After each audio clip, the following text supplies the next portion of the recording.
Yo, what's up guys? Welcome back to another video. I'm Cole. I am a freelance cinematographer and colorist, and today we're going to be taking a look at a recent fitness spec commercial. I actually just shot this a couple of days ago. It's still in post-production, but I wanted to go ahead and take a look at some of these shots and kind of talk about the cinematography and what I did to make these images look the way they did, and just kind of help you guys understand how, you can do it too. So let's go ahead and flip over to DaVinci Resolve, and we're going to jump into these shots. All right, we are in DaVinci Resolve, and we're going to go ahead and take a look at these clips. They're all mostly in the same scene, and there are more scenes to this little spec ad that we did, but I just wanted to break down these because they had probably the most lighting, just different things happening. So let's go ahead and just play through these real quick. You can go ahead and get an idea of what we're working with. So yeah, it's like fitness commercial, pretty dark and moody, and yeah, just kind of gritty looking, got the sweat going. Yeah, that kind of vibe. So let's go ahead and just, start talking about this, like each of these shots, and just tell you guys how I got this look and pretty much all the technical stuff behind this. So this shot here, we got our girl running on a treadmill, as you can see. We have the camera locked off on a tripod, I think. Wait, let me actually watch it again. Actually, no, this is handheld. So this was shot on the red Komodo, and the Arles Prime 35 millimeter is this shot here. For the camera and all that we shot it on, it's handheld. And then so for lighting, there's a few different lights going on, but it's relatively simple. So we have one, it's going to be the Nanlite 720B that is out here, and that is being softened up by a softbox, and the color temp of that was 3200 Kelvin. We pretty much were around 3200 Kelvin. Well, actually, no, both of these lights were at 3200 Kelvin.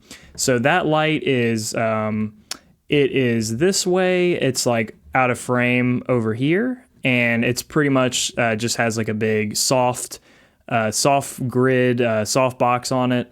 And it's pretty far back because I kind of wanted it to shine through this little window here and kind of create this this shaft of light going through here. So that way it's not really, spreading all around the room. It's kind of just focused right here on our talent.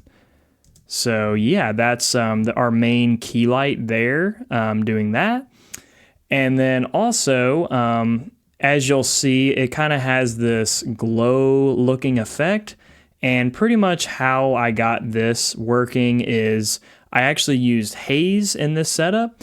So it's funny, we actually had a fan going back here, and we're just shooting haze and pretty much filling up this whole gym area with haze and then letting it settle in. So that way you're not really seeing the haze, but you just get this soft kind of glow, and you can even kind of see it here, the light, the actual light shaft a little bit. It may be hard to see on YouTube, but yeah, so got that going. And also another thing the haze is doing is it's kind of just lifting up the ambience in the room. So often when you're shooting a scene like this and it's like a dark and moody scene, the thing you have to be very careful to not do is you don't want to make it feel just super, super sourcey pretty much. So though my phone keeps going off. The way that you do that is, you can fill in the room with haze, or just get like another light and just kind of bring up the ambience, or just open up your lens more. But I use the haze to kind of just lift up the overall ambience in the room, and also just open up the lens too. And so that's pretty much what I use the haze for. And then also we are getting this little glint in her eyes, and that is basically from the placement of the key light. I have it just enough over here where it's getting a little bit of little bit of wrap over here on the cheek, not quite like the super proper Rembrandt, but it's getting a little bit over here, and then it's giving us that nice like eye light in her eye, just so you can, see her eyes pretty much. And yeah, that is that key light and the haze. So one other thing we are doing also to kind of lift up this shadow side of her face is we actually have a Nanlite Pavo tube, and it is just out of frame over here. And we had it on about, I think it was like 5 or 6%. And I was doing that just to lift up this shadow side of her face just a little bit, because without it, it was starting to fall off into the darkness a little too much. And this LUT is also, lifting or pushing the shadows down a little bit more. Let me actually just turn off this LUT. So you can see here, this is about where our exposure is actually sitting, right here. So her shadow side of her face is a good bit lifted where it's not falling off in the darkness, but then you can just pull it down with a LUT, make it look all cinematic and cool. So let me, let me actually pop open the waveform so I can kind of show you guys where things are sitting as well. But yeah, so we have this Nanlite Pavo tube over here, just kind of hitting the side of her face and just bringing up the ambience in the room a little bit on this side. It looks pretty dark because this LUT here, but you can see without that film look, it's kind of, getting some more detail in the shadows here and pulling that up as well. So yeah, that is mostly the setup on this shot. It's not super hard. It's really just 2 lights, 1 key, and then another little fill light here. And it's kind of just the balancing act of, balancing those two to get this nice shape where you still have the shadow over there. And yeah, let's go ahead over to the next shot. And this one is also pretty simple. So we have our girl looking up. Let me actually turn off the LUT here. So yeah, something that I like to do a lot is I'll just expose for the skin tones and kind of just expose up just a touch to where there's still like a good amount of detail in the shadows, and then I'll bring it down in post with a LUT. So that's pretty much what I did here with this film emulation LUT going on there. And so for this lighting setup, it's pretty much, it's a little different. It's on the Red Komodo, same camera.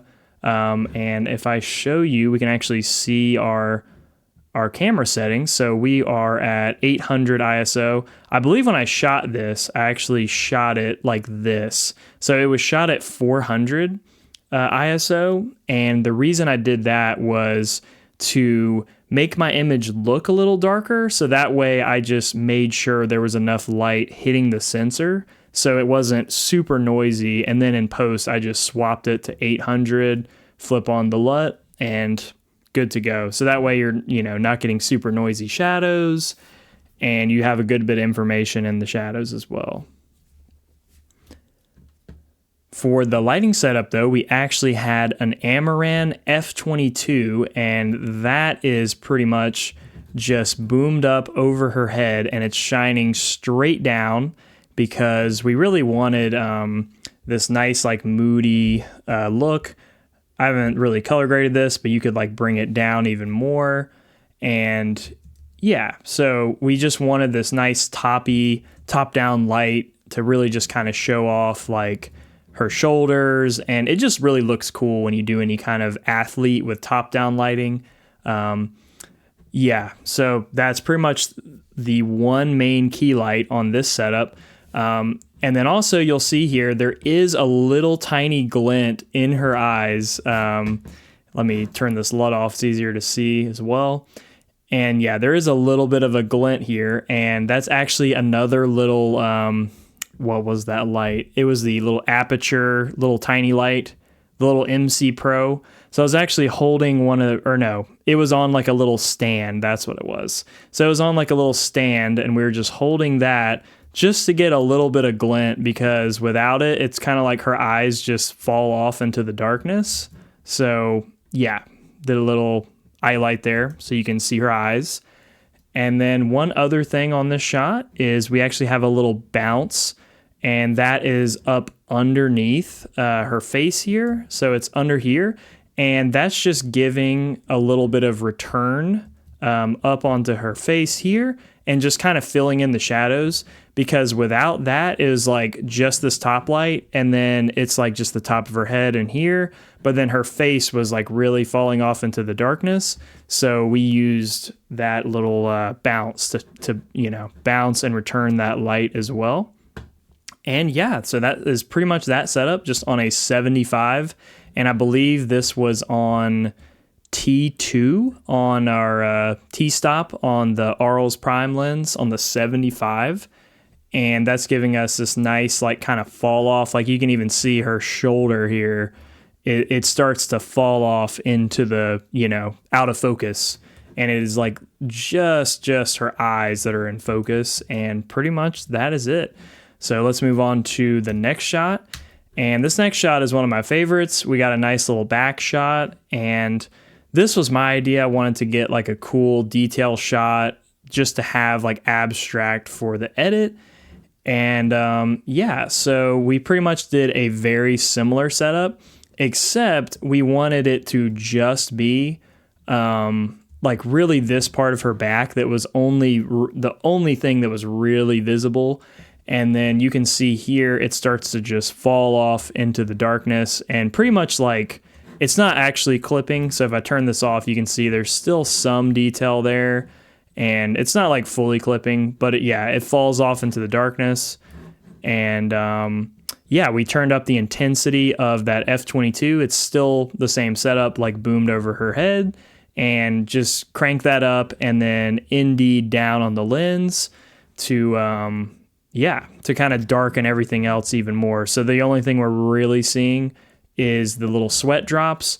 And pretty much we didn't really soften up our key light too much, because we kind of want it to be kind of harsh and really just accentuate like the back, like the muscles and the sweat drops. And in case you're wondering, this is not sweat drops. We actually had a little water bottle that we sprayed to get this little sweat look, which was pretty cool.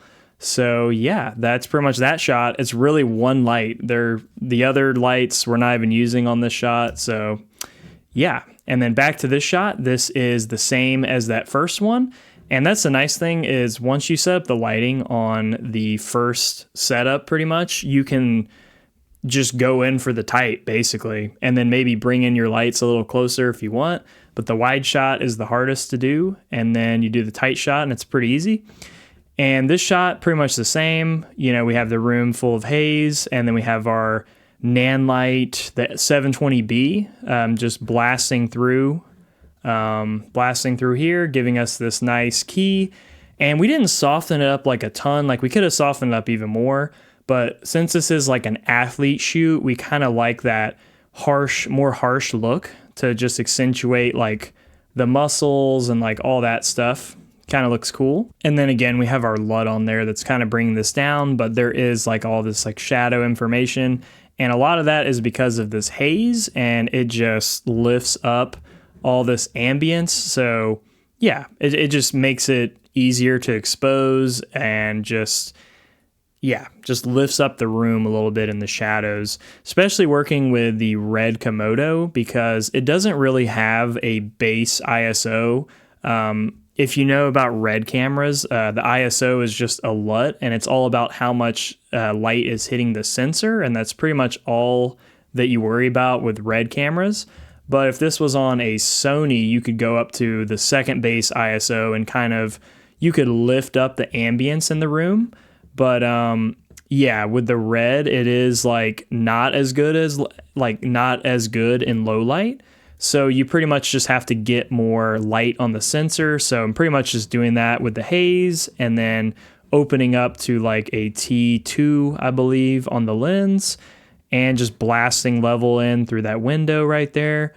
And we also, same as the wide shot, have that little Nanlite Pavo tube over here, just bringing up the face right there. And yeah, probably went a little too much on this Nanlite Pavo tube, and you can either back it off this way, or just turn down the intensity as well to bring down this level on the face. And then this shot here is the same setup, but I think all we did here on this shot is we moved this light over more. I think it was about right here, but we moved it over more, so that way it's like wrapping around more. And then also got the Pavo tube, same thing. And then, yeah, this is the actual exposure. I probably should just have the LUT off. I just like how it looks with this LUT on there. But yeah, this is about where the exposure was. And let me see here. Okay, so I had the ISO at about 640 on this shot, I believe, or maybe it was around 400. I'm not quite sure. But yeah, so then I had the color temp at about 3700. Both of these lights were set to 3200 for the white balance. But again, like with the red camera, white balance is really just, it's like a raw setting, so it doesn't really matter what you set it to. It's more just like a LUT. But then you can just change it in post. So like if you wanted to warm it up like this, you can, or cool it off. Yeah, so pretty simple. And then you just put on your LUT like that. And I think, okay, so we have one more shot, and this one is pretty much the same, and except the only thing is we have a mirror behind her.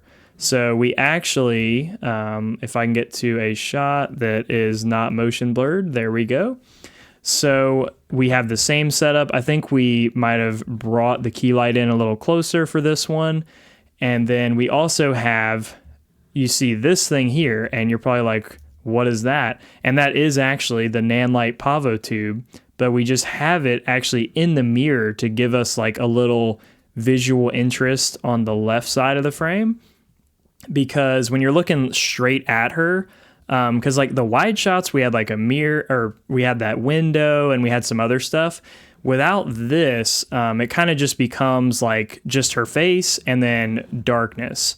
But getting this Pavo tube in the mirror, you can't really tell what it is, but it just like adds that little, you know, checkerboard lighting effect where we got some light here, dark, and then there's dark, and then a light there. So it just adds that depth to the image with this in the mirror, and it just looks really cool.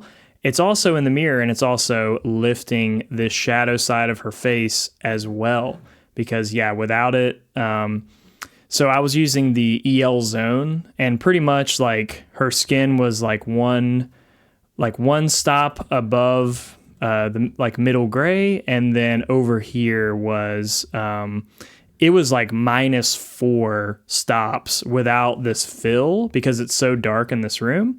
But then we bring in the Pavo tube, and it was around -2 stops over here. I'll probably do a video breaking down the EL zone thing, because I've been starting to use it more, and it's super good for getting like the contrast ratios across people's faces and just nailing your skin tones. So yeah, guys, that is pretty much gonna do it for this little cinematography breakdown here. Hopefully you guys learned a good bit from this, and yeah, let me know if you liked it.